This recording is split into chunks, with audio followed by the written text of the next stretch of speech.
Hi friends, ఈరోజు చుక్కకూర పప్పు తయారీ విధానం చూసేద్దాం రండి.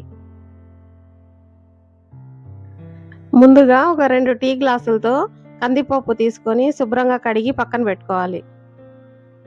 కందిపప్పు కడిగిన తర్వాత అందులో 2 గ్లాసుల నీళ్లు పోసుకొని స్టవ్ మీద పెట్టుకోవాలి.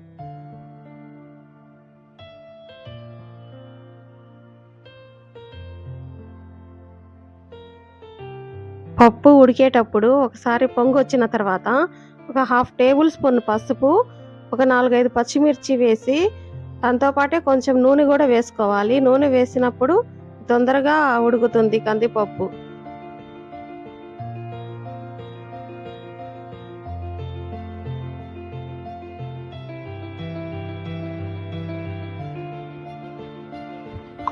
పప్పు 50% ఉడికిన తర్వాత కట్ చేసి పెట్టుకున్న 4 టమోటాలు అందులో వేసుకొని ఒక టేబుల్ స్పూన్ కారం కూడా వేసుకోవాలి. పచ్చిమిర్చి, కారం 2 కలిపి వేయడం వల్ల పప్పు చాలా రుచిగా వచ్చిద్ది.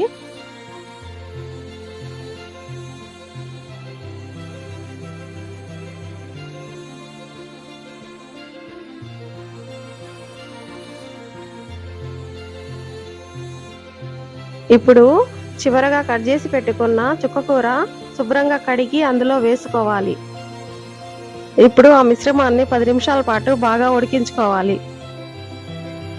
పప్పు బాగా ఉడికిందండి.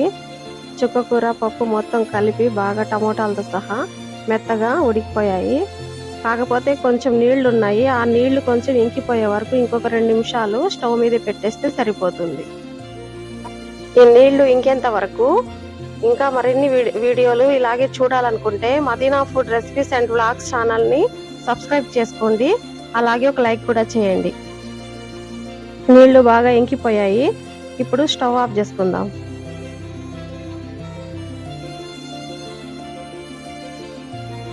స్టవ్ అయితే ఆఫ్ చేశాను. ఇప్పుడు గిన్నె పక్కన పెట్టుకొని సరిపడా ఉప్పు వేసి బాగా మెత్తగా ఎనుపుకోవాలి.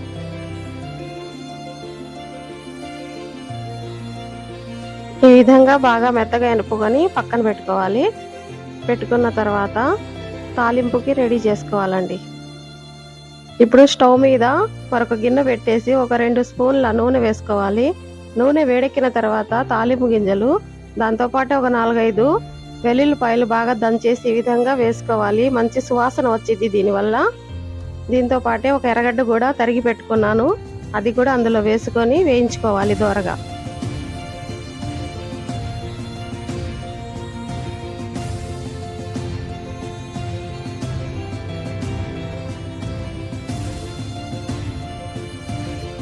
తర్వాత ఒక 2 ఎండుమిర్చి, 3 రెమ్మలు కరివేపాకు వేసుకొని తాలింపు వేయించుకోవాలి.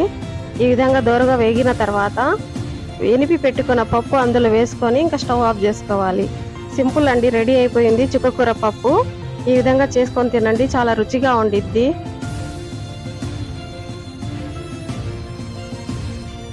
నేను ఎప్పుడైనా సరే ఆకుకూరలు వేసి పప్పు చేయాలంటే కుక్కర్లో అయితే వేయనండి. కుక్కర్లో వేసినందువల్ల పెద్దగా టేస్ట్ అనిపించదు. ఈ విధంగా పప్పు ఉడకబెట్టుకొని విడిగా ఆకుకూర వేసి చేసినందువల్ల రుచిగా వస్తుంది. మీరు కూడా ఒకసారి ట్రై చేయండి.